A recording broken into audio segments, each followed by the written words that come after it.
Singer নয়, concert নয়, খেলোয়াড়দের পিছনে ইনভেস্ট করেন, ক্রিকেটের পিছনে ইনভেস্ট করেন। আসসালামু আলাইকুম। শততম টেস্টে মুশফিকুর রহিমের শততম টেস্টে যে আয়োজনটা করলো বিসিবি, এটা একদম দেখার মতো ছিল।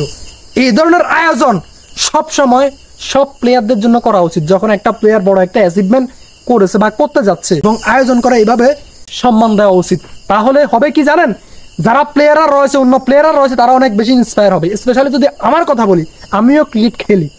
আমি আজকে ভাই জাস্ট কান্না করতে পারি নাই। আমি জাস্ট ভাবতেছিলাম আমি কেন এখানে খেলতে পারতেছি না, আমিও এখানে খেলতে হবে, আমাকেও বাংলাদেশকে আসলে অনেক বছর ধরে সার্ভিস দিতে হবে। বুঝতে পেরেছেন? এই ধরনের চিন্তা ভাবনা বা মানে আজকে ফুল দিনটাই ছিল অন্যরকম। যখন ক্রিকেট খেলাটা দেখতেছিলাম, হায় রে আমি কেন এই জায়গায় নাই, এরকম একটা ফিলিংস হচ্ছিল মনের ভিতরে। সো আমি যেটা বলতেছিলাম যে এই ধরনের আয়োজন করা উচিত, কারণ ক্রিকেট হচ্ছে আলটিমেটলি সৌন্দর্যের খেলা। এবং এই ধরনের আয়োজন করে যখন আপনি অন্য প্লেয়ারদেরকে অনেক ইন্সপায়ার করবেন, তখন আপনার দেশের জন্যই ভালো, আপনার জন্যই ভালো, আপনার বিসিবির জন্যই ভালো। বুঝতে পেরেছেন? তো এই ধরনের আয়োজন না করে আমাদের বিসিবি কি করে কি জানেন, যে 7 কোটি টাকা 5 কোটি টাকা দিয়ে আপনার কনসার্ট করে। বুঝতে পেরেছেন?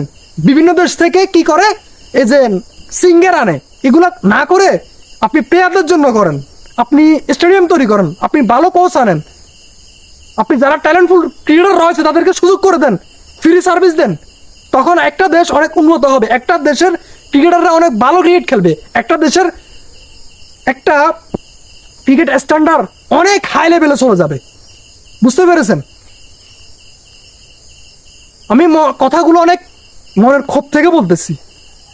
এই যে আমার সিচুয়েশন, আমি জানি এরকম বাংলাদেশের হাজার হাজার প্লেয়াররা রয়েছে অনেক ট্যালেন্টফুল, তারা শুধুমাত্র টাকার জন্য, পরিবারের প্রেসারের জন্য খেলতে পারে না।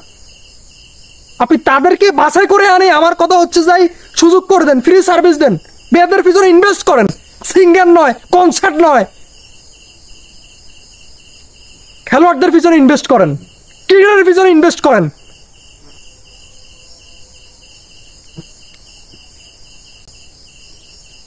আল্লাহ হাফেজ।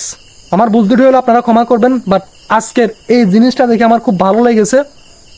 আমি শুধু এখানে নয়, আমি রিকোয়েস্ট করব বিসিবি যেন বাংলাদেশ ক্রিকেটের দিকে একটু ভালোভাবে নজর দেয়। যারা নতুন প্লেয়াররা রয়েছে তাদেরকে যেন সুযোগ করে দেয় ভালো কিছু করার জন্য।